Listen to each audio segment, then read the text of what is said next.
The following content is provided under a Creative Commons license. Your support will help MIT OpenCourseware continue to offer high-quality educational resources for free. To make a donation or view additional materials from hundreds of MIT courses, visit MIT OpenCourseware at ocw.mit.edu.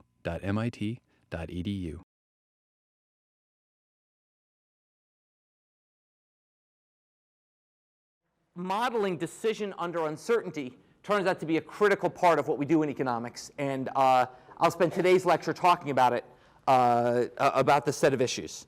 And let me just say, the uncertainty you face now is nothing compared to the uncertainty that you'll face later in life. So you have uncertainty now about whether you should study for the final or carry an umbrella or go on a date with this person. I've got uncertainty about whether I should refinance my mortgage or which college to send my kid to or how much life insurance I should buy. Uncertainty only gets more and more important as you move on in life. This is an important issue. Now, how do we think about uncertainty? Well, the tool that we use to think about uncertainty is, once again, to make simplifying assumptions which allow us to write down sensible models but which capture the key elements of what we're thinking about. And the simplifying assumption here is we move to the tools of what we call expected utility theory. Expected utility theory. Okay? And so basically, the way to think about expected utility theory is the following. Imagine that I offered you guys in this class a choice. Okay? And I'm going to say right now, there's no right answer to this. Okay? But I do want you guys to answer me.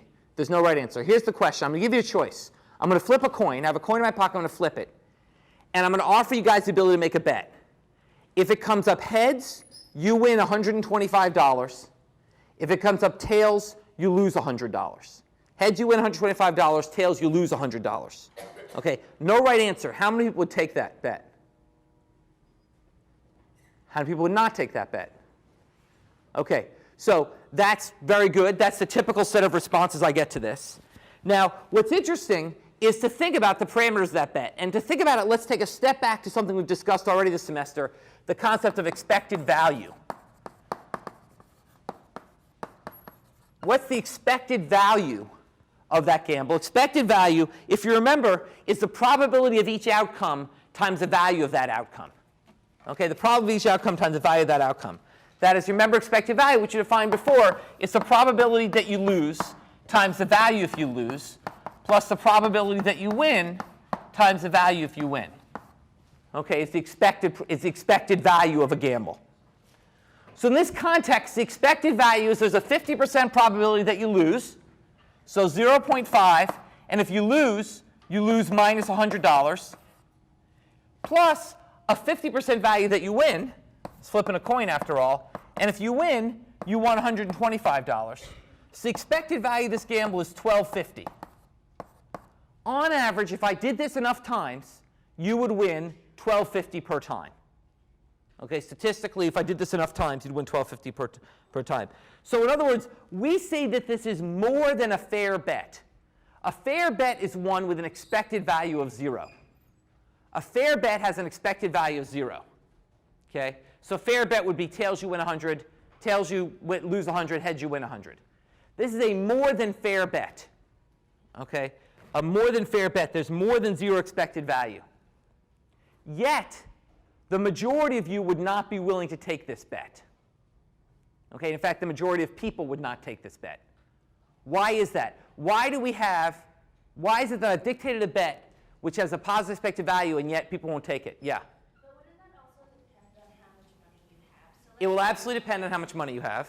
Right. So if I were a richer person, then losing $100 isn't as important to me as like a chance of getting $125. Okay, so flesh that out. Why is that? Why is that basically it would matter how much wealth you have? Because no matter how much wealth you have, this math is unimpeachable. It's always a good bet. So why is it that at your state without much wealth, your state is college students without much wealth, what is it about you that caused you not want to take this bet that's more than fair? So basically, for me, the risk of losing, or like the state I will be in after I lose is much greater, will hurt me a lot more than what I will be in if I earn that. Exactly. And there's two possible reasons for that. One, we're going to push off to the very end of the lecture. But the main reason we're going to focus on is because individuals do not consider expected value, they consider expected utility, and individuals are risk averse.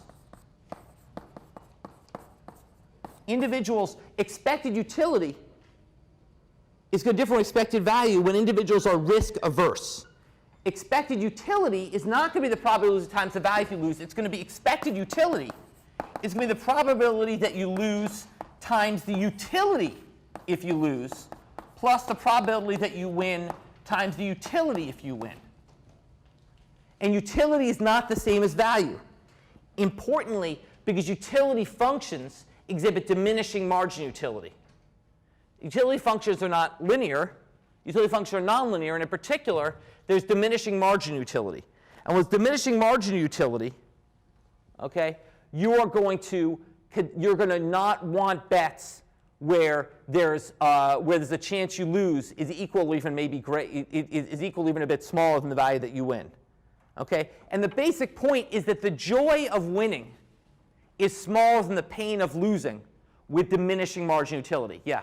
Isn't there also a statistical side to this that because we don't know how many times we're doing a bet, it might just be once, we're a lot more comfortable if we can, let's say, use the law of large numbers and say, okay, it's going to eventually even out to us when you 12, 15 game. But for the first, let's say, 10 or so games, we might get really unlucky and flip 8 tails in 2 minutes. But once again, if you weren't risk averse, you wouldn't care about that. Hold that thought. I'm going to explain why that isn't true.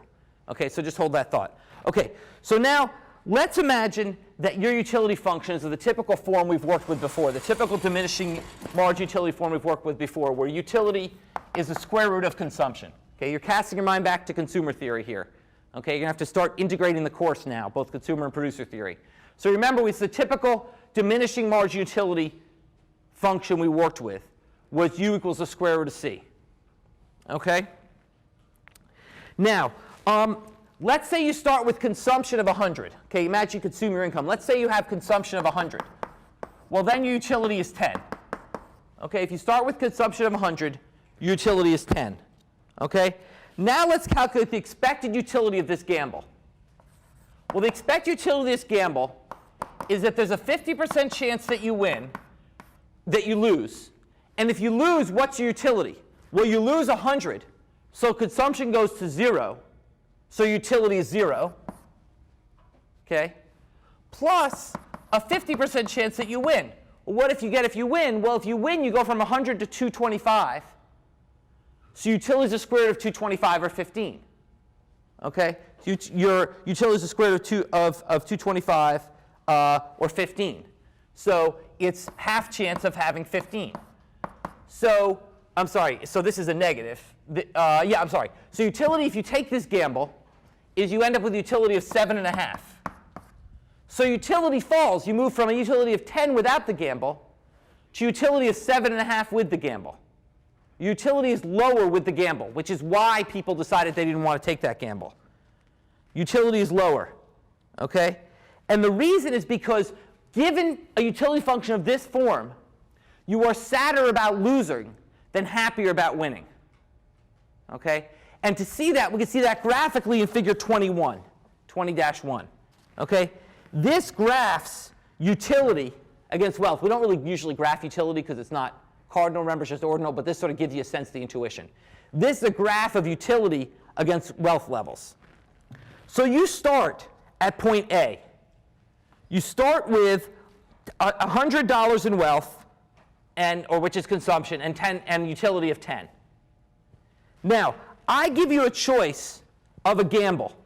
That gamble has a 50% chance of leaving you at 0 and a 50% chance of leaving you at point B. So your utility, an expected value, is the midpoint of that chord that runs from 0 to B, or point C. Your expected utility is lower than your initial utility. Why? Because utility is concave. You are made so sad by getting to 0 that it vastly overcompensates the happiness you feel moving to 225 because of diminishing margin utility. Okay? Because basically, think of it this way. Imagine this was your actual income. Let's take the point about the size of the gamble relative to income seriously. Imagine literally I was asking you to gamble your entire income for the year. And if you lose, you starve to death.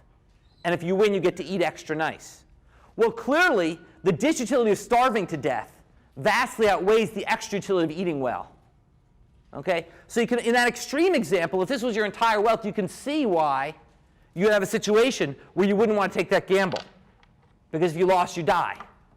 Okay? And basically, risk aversion arises because basically, with diminishing margin utility, you're made so much sadder, that steepness at the bottom, you get so much sadder as you get towards zero, that it vastly overcompensates the flatter part as you move above with your initial point. Okay? So as you can see, you're going to end up not wanting gambles even if they're fair. Gambles that are fair, that is positive expected value, might still lead negative, might still lead to a reduction in your expected utility. Okay? Indeed, let me go further. You dislike this gamble so much that if I said the following, I, as your teacher, I'm going to force you to take this gamble. Imagine we didn't have it's like 100 years ago where teachers could beat students and stuff. Okay, I'm going to force you to take this gamble unless you pay me. You would actually be willing to pay me to avoid taking this gamble. How much would you pay me? Imagine utilities in dollar terms. Okay, imagine we're actually measuring utility in dollar terms. How much would you pay me to avoid taking this gamble? If I said you either take the gamble or you pay me, you're starting with utility of 100. Yeah. Well, so you would, the difference between the two utilities. So utility is 100 here. Here utility is 7.5 squared, so 56.25. So you would actually pay me $43.75 to avoid taking this gamble. Think about that. I've offered you a more than fair bet, a very good bet, which on average will yield you a positive $12.50. Yet you will pay me $43.75. You will pay almost half your entire wealth to avoid taking that gamble. That's pretty incredible if you think about it. That I've offered you a more than fair bet, and yet you will pay me more than half your wealth, almost half your wealth, to avoid taking that bet. Okay? So another way to see this, let's look at this another way. How large would I have to make the positive payoff for you to take the bet? Think of it that way. How large, right now I said you win 125 with heads. How much would you have to win with heads if you want to take that bet? Yeah. Then tell us how you figured that out. Because you need to have at least the same utility as you had before from the expected utility. So the only way for that to happen is for your utility to be 20 if you win. Exactly. That's 20 squared is 400. You start with 100 or something like that. Right. You need to win 300 because I need to take your utility to 20 if you win. Only then would you be willing to take this gamble. So another way to say it is that's how fair a gamble would need to be, how more than fair it would need to be before you take it. You'd need me to pay off 3-to-1 on a 50% chance for you before you'd take the bet. And this is just with a typical looking utility function of the kind we worked with earlier this semester. You didn't look at this semester and say, wow, that's a bizarre utility function. We got sensible answers on our problems and problem sets and tests and things, examples from square root of c. That seemed like a sensible function. And yet it yields these incredibly wild predictions, okay, that you would pay people almost half your wealth to avoid engaging in a more than fair bet, okay, and that you would need the odds to be like 3-to-1 before you even consider taking a bet. That's the power of uncertainty and the power of risk aversion. Really, risk aversion, it's just the power of diminishing margin utility. Okay? It's the power of diminishing margin utility is so key to driving our decisions. It's the fact that that first pizza means so much more to you than the fifth pizza. That you really hate outcomes that don't let you get the first pizza. And as a result, you need to be paid, you will pay a lot to be forced into a situation where you don't get any pizzas. Okay? You'll need to be paid a lot in the state where you do win to deal with the state where you don't. Okay? Questions about that? Now we could change this example some interesting ways to understand it. So let's change the example to say instead, let's talk about some alternatives to this example and how they affect our intuition. First alternative, imagine your utility function, instead of being square root of c, your utility function was 0.1 times c. A linear utility function, not a nonlinear utility function. Okay? In that case, we can now say that in that case, you actually would take the gamble. Because utility, there's a 0.5% chance of 0 plus a 0.5% chance, and I chose 0.1 times c because your initial utility is still 10 then. Okay, I normalized this, so starting with your bundle of 100, you still start at 10. Okay, so it gives the same starting point as a square root function. Okay, but now your expected utility from this gamble is 0.5 times 0 plus 0.5 times if you win 125, your utility is 12.5. Okay? I'm sorry, it's 22.5, my bad. 22.5. So your expected utility is 11.25, which is higher than your starting utility. So you would take this gamble. What's changed? No diminishing margin utility, because now we are no longer risk averse. We are what we call risk neutral. A linear utility function yields risk neutrality. And once you're risk neutral, you only care about expected value. Risk neutral consumers would only care about expected value. Okay? And so a linear utility function leads to risk neutrality. Since you don't have diminishing margin utility, then you take any bet that's fair. You don't care. You're you're indifferent in winning a dollar and losing a dollar with this utility function, right? Doesn't matter if you go up or down. The joy you get from winning is the same as the pain you get from losing. Whereas with this utility function, the pain you get from losing exceeds the joy from winning. Okay? We can see that graphically in the next figure. Figure 22, the case of risk neutrality. Here you start at point A. Okay? You have 100 and your consumption's $10. Your utility's 10. Okay?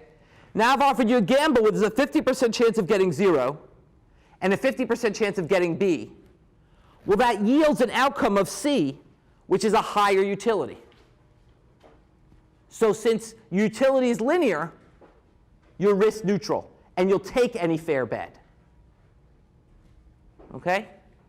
We can go further. What if your utility instead was of the form U equals C squared over 1,000? What if this was your utility function? Once again, your initial utility, U of 100, is 10. Same starting point. Okay? But this is a utility function, which now, if you do this gamble, your expected utility is 50% times 0 plus 50% times 225 squared over 1,000. Okay? Which is 25.3. A huge increase in utility from this gamble. So your expected utility with the gamble is 25.3. A huge increase in utility. And that's because this is an individual where the shape of the utility function has changed, where they don't have diminishing margin utility, they have increasing margin utility. We've never worked with utility functions like this before.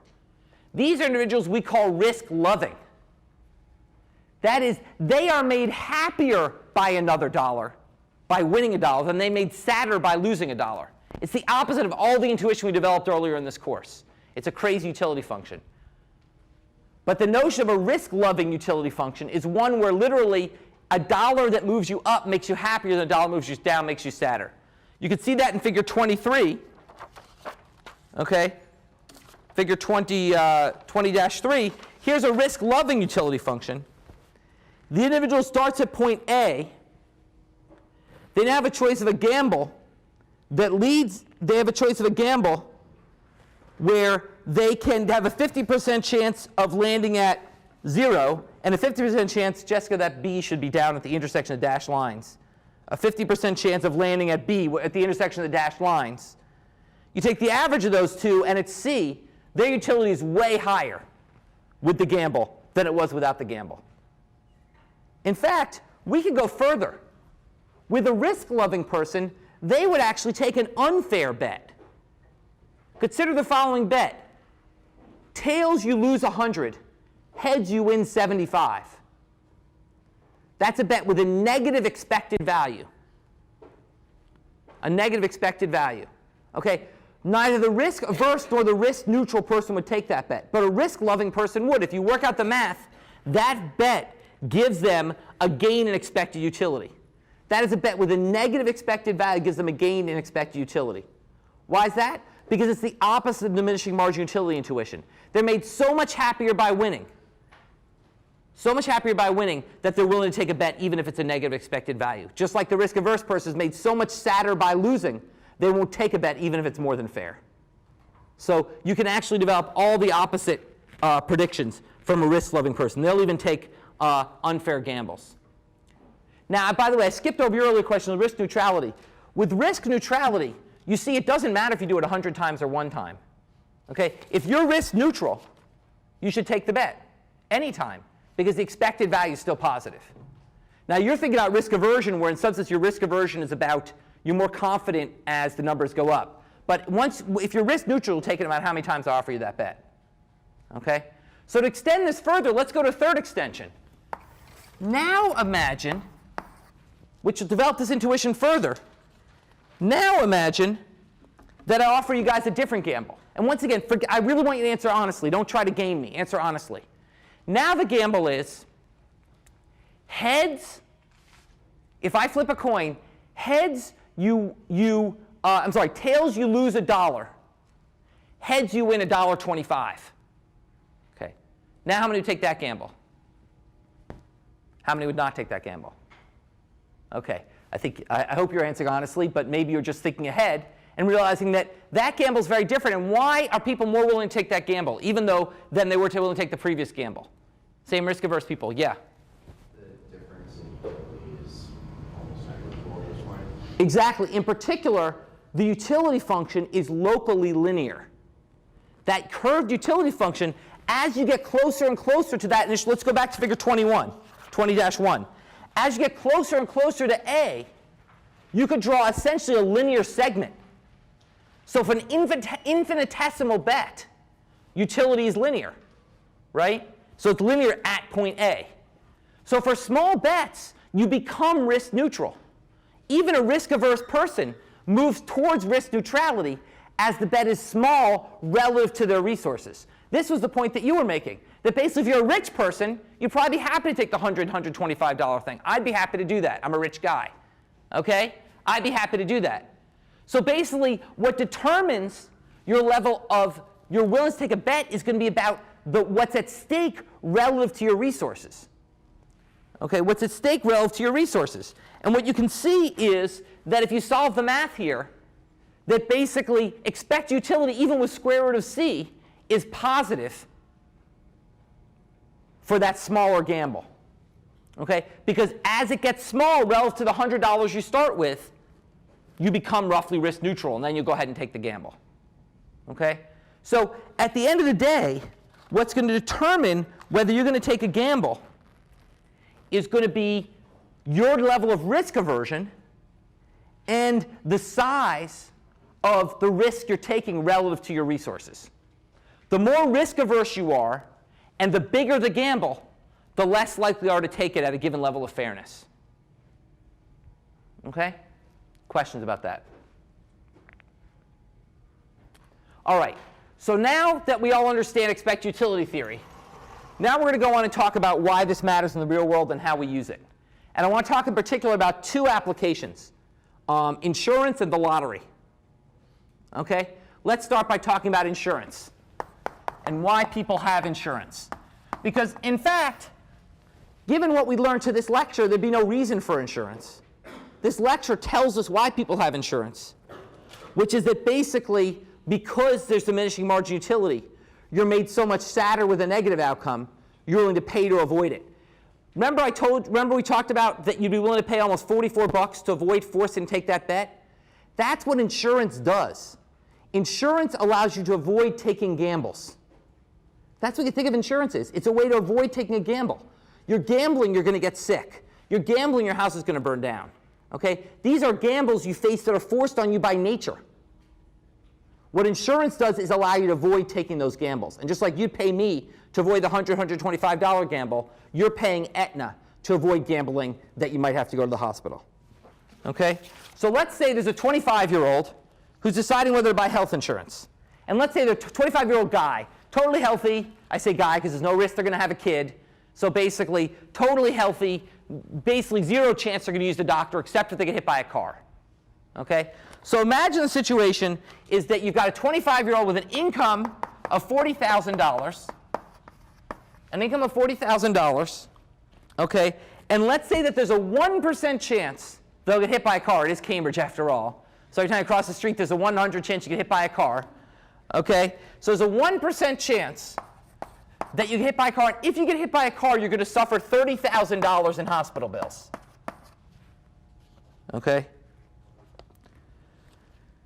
So what that means is, and let's say your utility function is square root of C.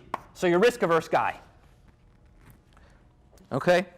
So let's say that I then come to you and say, look, each year there's an expected value, there's an expected cost to you of getting hit by a car of $300.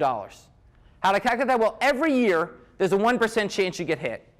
They're independent draws, say. You know, if you get hit this year, it doesn't mean like suddenly you're safer. Okay, so it's random. It's just crazy drivers. So there's a 1% chance you're going to get hit every year. And if you get hit, there's a $30,000 cost. So every year is the expected cost to you. The opposite expected value is expected cost of $300.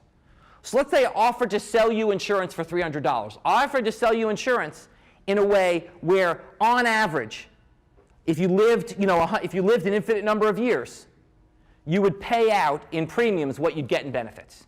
Right? If you paid $300 a year and lived forever, or lived for many, many years, large numbers, enough years, okay, then basically you would pay out in premiums what you'd collect in benefits. You'd get hit once every 100 years, and every 100 years you'd have paid $30,000 in premiums, and you collect $30,000 in benefits. So that's what we call actuarially fair insurance. Actuarially fair insurance is insurance where you pay the price of the insurance equals the probability of the bad outcome times the cost of the bad outcome. That's actually fair insurance, where the price you pay is the probability of the bad outcome times the cost of the bad outcome. That's fair because over a large enough population, the premiums that get paid in will get paid out in the form of claims. Okay? Now, let's ask, what is your utility if you do not or do buy insurance? So the first thing you say, I'm 25-year-old, screw it, I'm never going to get hit by a car, I'm not going to buy insurance. What's your utility with no insurance? No insurance. Well, if you have no insurance, there's a 1% chance, 0.01, that you'll lose $30,000. You get hit by a car and lose $30,000. Your income's $40,000. So there's a 1% chance that you'll end up with a utility which is square root of 10,000. Okay? And there's a 99% chance. There's a 99% chance you'll end up with a utility that's square root of 40,000. Okay? You work this out, and the answer is you get 199. So utility without insurance is without insurance is 199, which is pretty close to utility, just if you weren't hit by the car, because it's so rare you get hit by the car. So utility is 199 without insurance. Now, let's ask the question, how much would you be willing to pay to have insurance? How would we figure that out? $300 is the actually fair premium. Okay, but now it's a different question. I'm an insurance company, I want to make money. Okay, I don't want to just charge you actually fair premium. The insurance company makes no money with this premium of $300. Say the insurance company wants to make money. How would we figure out how much would you be willing to pay, this 25-year-old, be willing to pay to get insurance? How would we figure that out? Yeah. Maybe you could keep the utility function constant. Keep the utility value constant. Exactly. You'd have to ask, well, how much would I be willing to pay to have insurance which would protect me and leave me at the same utility level? Obviously, that would be a little bit higher, but let's just set it equal.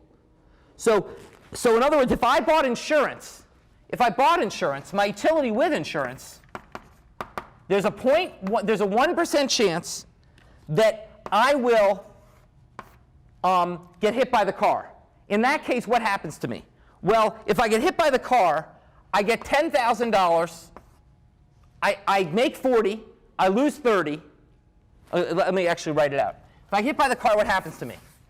Well, I make 40,000. I always make 40,000 each year. I lose 10,000 because I get hit by the car. I lose 30,000. I'm sorry, because I get hit by the car. But then the insurance company pays me 30,000. They pay off my debts. So then I gain 30,000.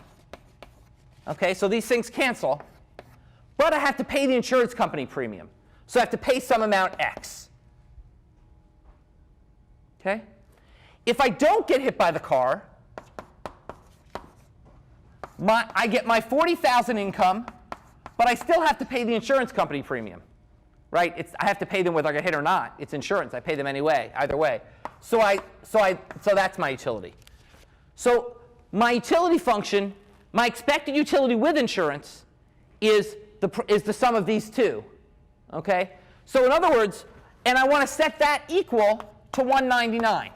I want to say, what X am I willing to pay that would leave me at the same utilities if I was uninsured, as per the answer here. Okay? Well, it turns out if you do that you solve this, you get that X equals 399. You solve this, you get that X equals 399. That is, you would pay $399 for insurance that has a value of only $300.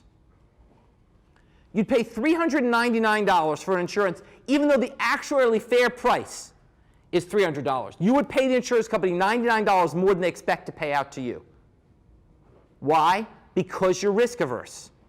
Because you're made so much sadder by being left with $10,000 than you are by having to pay $300. If it doesn't work out, you pay $300. Who cares? That's tiny compared to your income. But if it does work out, you're saved from having to starve. So you pay $400. I'm sorry, I pay $399. Okay? You're like, look, yeah, I'll be bummed if I have to pay $400. That's a percent of my income, basically. That'd be a shame to pay a percent of my income for something that doesn't happen. But boy, would I be happy in that 1 in 100 chance where I get hit by a car when I'm not out $30,000. So you will pay $399 for insurance that's only worth $300. That extra $99 we call a risk premium.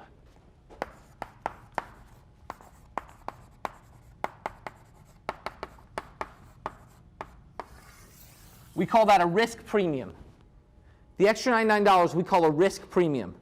That is the amount that you are willing to pay above and beyond the fair price because you're risk averse. Okay?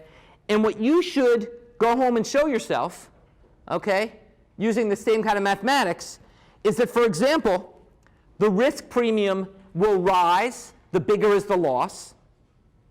Okay? Hopefully you can see the intuition of that. The bigger is the loss for a given level of income, the bigger is the risk premium. Likewise, for a given loss, the risk premium falls with income. So the bigger is the loss relative to income, the more of a risk premium you're willing to pay. Okay? You should also obviously see that the more risk averse you are, the bigger premium you're willing to pay. A risk neutral person would not pay a risk premium. Okay? Only a risk averse person will. So the more risk averse you are, the bigger risk premium you'll pay, and the bigger the loss is relative to your income. The same principles we talked about before. So just as so the $43.75 we were willing to pay to avoid that gamble I was going to force on you, that was the risk premium. You were willing to pay $44 to avoid that gamble. Here you're willing to pay $99 to avoid the risk of ending up in that bad state where you get hit by the car. Okay? And that's why people buy insurance, and that's why insurance companies make ungodly amounts of money. In the US, we have a health insurance industry, for example, that earns about $800 billion a year. Okay? Why do they make all that money? Because people are risk averse, and they're willing to pay to have someone else bear the risk of their injury or illness. Okay? Any questions about that? Now, I don't mean by that to say insurance is a bad thing and we shouldn't do it. Risk aversion is the nature of our utility functions. We should be willing to pay a risk premium. It's just you need to understand why, in fact, it makes sense to have insurance in that case. Second application, the lottery. Okay? The lottery is a total ripoff. Okay, I hope you knew this already. The expected value of a $1 lottery ticket is roughly 50 cents. So for every dollar you spend in the lottery, in expectation you'll get about 50 cents back. Okay, this is an incredibly bad bet. Incredibly unfair. An incredibly unfair bet. Okay, on average you lose 50 cents for every dollar you bet. Okay, and that's why and so basically, despite that, lotteries are wildly popular. They've become a huge source of revenue for state governments. A lot of the money the state government's now taken is through state lotteries. Okay, what accounts for the fact that lotteries are so popular? Well, there's 4 different theories for why lotteries are so popular. The first is that people are risk-loving, that we have it all wrong, that actually people like taking risk and the lottery feeds that. Okay? This, of course, we can immediately rule out how. How do we know this is wrong? That the answer is people play the lottery because they're risk-loving. How do we know people aren't risk-loving? The same people don't take other gambles. And they spend $800 billion a year on health insurance. Okay? Basically, as a society, we spend in total about $1.5 trillion a year on insuring various risks that face us. We're not risk-loving. Okay? So that's clearly not the answer. Okay? However, there's an alternative, which is that people could be alternative. They could basically alternate between risk-loving and risk aversion. Okay? So this is a theory due to Milton Friedman, the famous economist from Chicago, and a co-author named Savage, the Friedman and Savage preferences, where the notion is that basically people are risk-loving, risk-averse over small gambles, but risk-loving over large gambles. So see that go to the last figure in the graph. This is sort of a complicated case. Okay?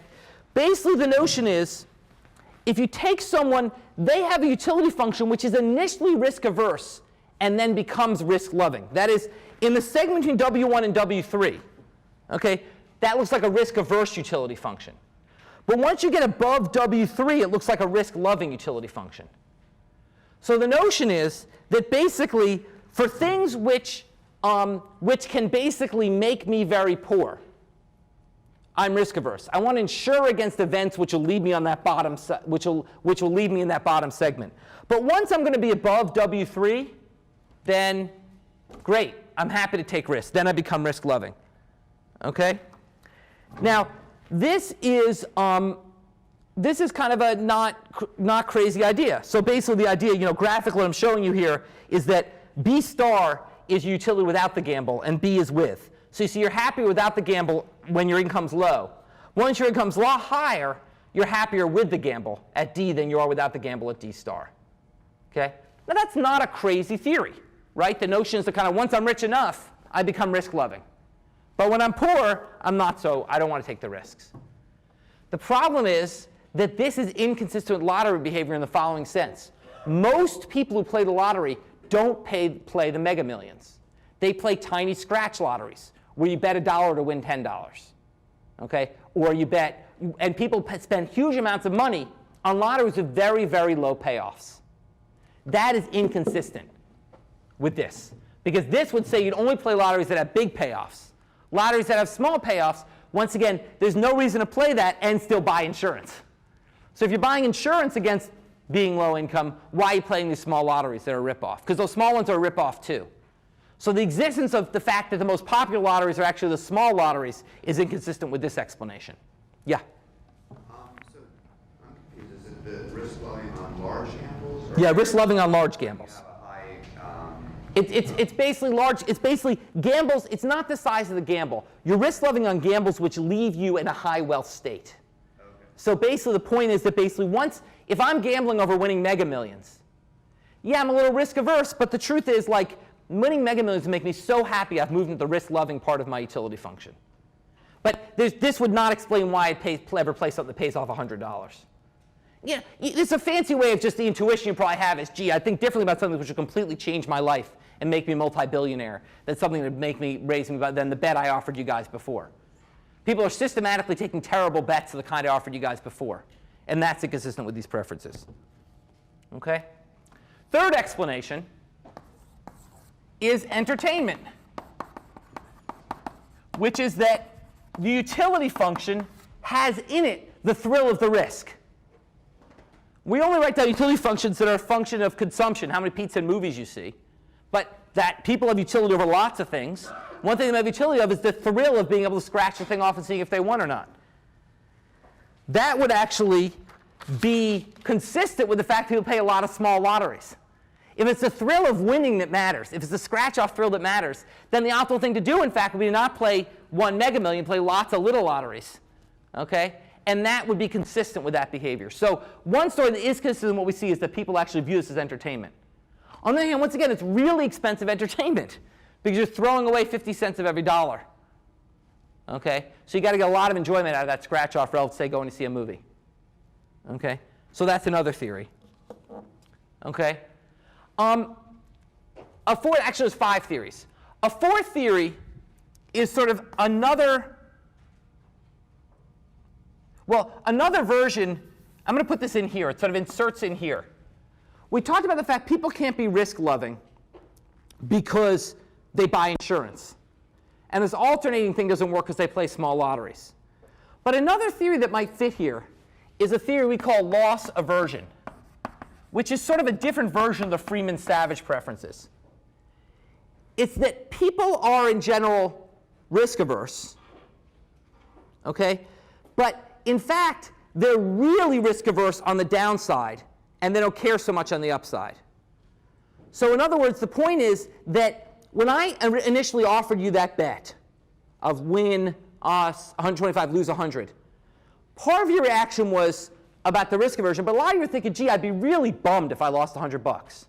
Not just out of despair, just like, God, I would kick myself. It was one flip of the coin. How could I possibly have been so stupid? Whereas if you won, you'd be happy, but then you go on to the next class. Okay? The notion is that basically it's an extreme version of risk aversion. That basically not only risk averse, it goes further than that. Relative to the starting point, anything which is a loss really pisses you off. So in fact, even that little gamble I offered you, win $1.25, lose $1, you still might not take. Some of you still wouldn't take, right? And the reason you wouldn't take it can't be risk aversion, because it's just too small for risk aversion to plausibly work. It's that you'd just be bummed that you did that, you took that chance. You'd be made sadder by the loss than you made happier by the win. Okay? In that case, that could explain why people spend a lot of money to buy insurance, because they'll be so bummed if things go badly. But they might play the lottery because, in fact, they're sort of around that point, they sort of don't view the money they're spending as a loss. They sort of think of it differently. They think of the loss being that, gee, my house burned down. That's a loss. That makes me really sad. But the dollar I pay to pay the lottery, that's not really a loss. And, you know, so I'm some sort of risk neutral going up and really risk averse going down. So I'm willing to take gambles that push me up. It's sort of like Friedman-Savage. I'm willing to take gambles that push me up, not gambles that pull me down. But once again, that doesn't really explain the small ones. That doesn't really explain the small ones. That's more the entertainment theory. Then finally, the last theory we have is that people are stupid. Okay? The lottery is, after all, officially known. Its official motto is a tax on the stupid. Okay, and that's what it is. It's a tax on the stupid. Basically, our schools, many of your public schools, are financed by taxes paid by stupid people. It's sort of ironic. Okay? But people just don't know. I mean, how many of you, you probably all had a vague sense that the lottery wasn't a sensible thing to play. But how many people actually knew it was that bad a deal, as I said, that you actually was a 50% expected payoff? Okay, a few of you knew.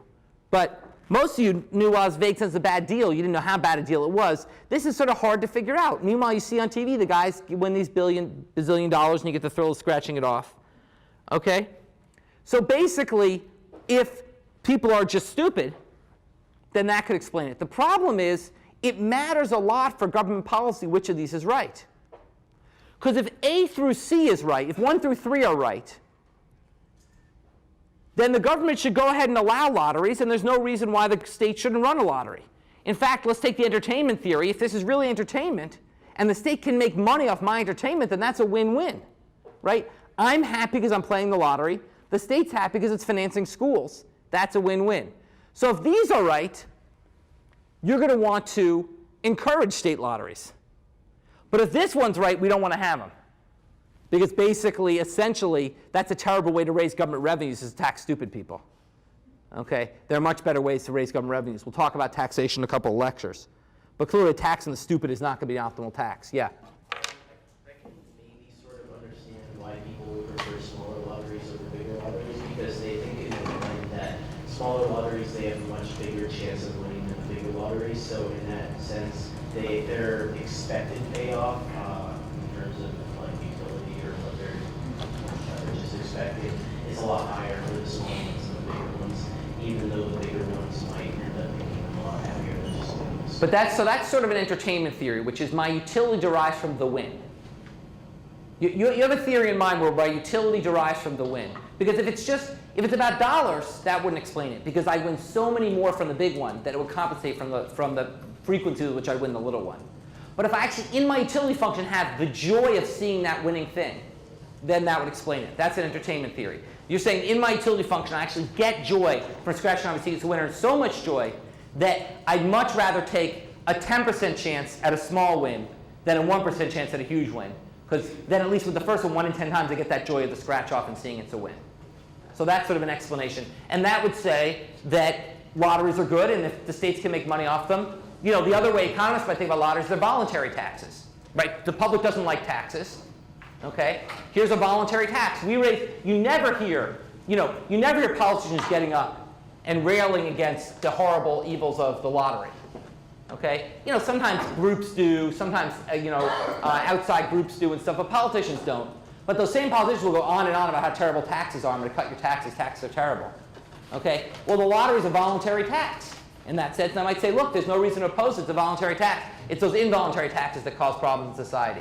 Well, whether we want to buy that story or not depends on how much we think it's being played because people are stupid or not. Okay, let me stop there. So that's a great example of how a little bit of extension of our model can really enrich our understanding about a lot of decisions that we make in the real world. We'll come back and talk about another version like that later, and that is the case of thinking about savings decisions and thinking about individual decisions on how much to save and how much to spend.